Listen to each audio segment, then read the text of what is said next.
was wondering if you could walk us through your most challenging media engagement and how you worked in tandem with the legal counsel and your senior leadership.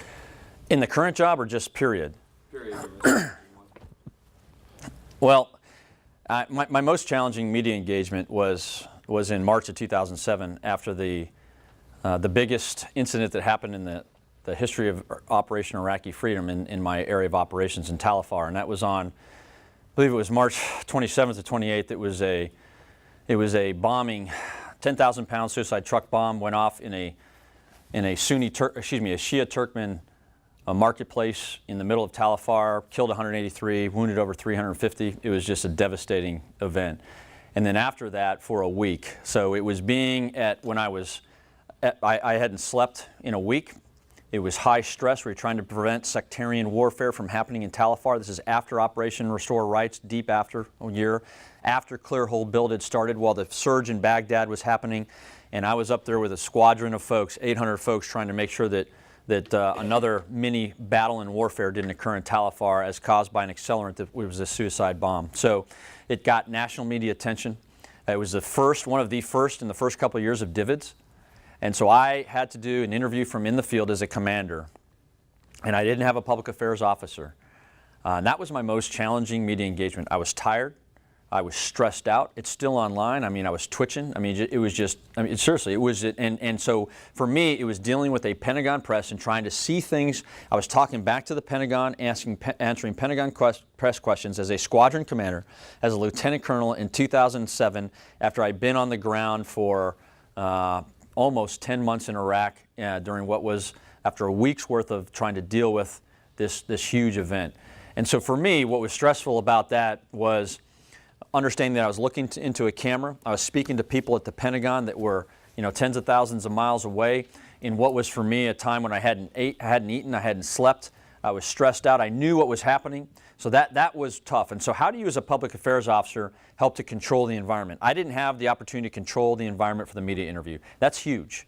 That's one of the big things that you do, control the lighting, help to navigate the questions. I had somebody help me do that from the Pentagon press, from OSD that was back there doing it, but I didn't meet that person. How did I know? I had no time to be able to do research on who was going to be in there, to be able to understand what types of stories and questions they'd asked and answered, what stories they'd published before, to be able to anticipate what might happen. I didn't have time to prepare myself for the questions. So how do you, as a public affairs professional, prepare your principal for an engagement that they're going to do? Control the environment, control the media and the medium, and control the tenor of that engagement that occurs, and make sure that your commander or your principal is ready, both from a research perspective and you've asked the right questions. So for me, that's a way that you try and get after it. I would say from my standpoint as the Chief of Public Affairs now, the biggest challenges we've had are dealing with just very, very big issues. So whether it is women in Ranger School, okay, so the female Ranger graduates, that was a huge, huge, huge project. That was, and when I say that from a public affairs perspective, because there was a lot of media interest in how do you balance privacy, how do you balance ensuring that that school is not tainted, or that there's nothing that affects the school and the professionals that are trying to go through one of our military's best leadership schools. At the same time, how do you balance that aspect with allowing the media to be able to get a story out to the public that the public wants to know about? That is a tough, tough balance.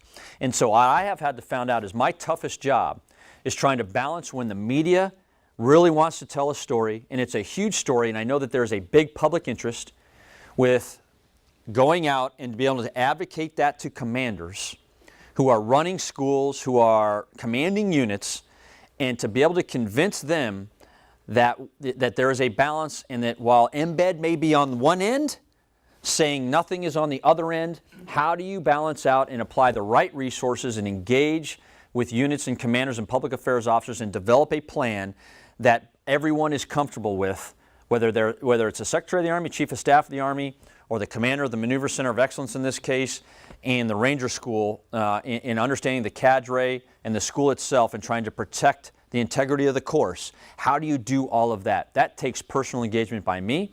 It takes a lot of planning and development. It takes sending people down to engage with them. It means talking to the media, ensure the media understands, and balancing this out. And oh, by the way, as well, it took us sending some folks down to ensure that folks in the class after they graduated understood some of the Army's policies and why we were doing what we did, and to get them to think about and prepare them before their media engagements. I'm not trying to say put words in their mouth, but prepare them for the questions that were going to come. And I think what you saw in this, so I'm going to talk about it, the women in the first female graduates in Ranger School, what you saw out of that was, I would argue, was the most positive, most factual, most balanced story that the non-operational story that the United States Army has had in over a decade. And that was the end state. But that was challenging. It was day-to-day engagement. And how do you balance centralizing stuff at your level and decentralizing? It was sporty, but it was good. It was right. And that's the problem. It's a balance. It's a balance between the public need, the media really just communicating that need, and then protecting the integrity. Because there's privacy challenges. There's unit integrity problems. There are sometimes freedom of information problems and challenges, and working through those every single day we do at Office of Chief of Public Affairs. So hopefully that answered your question.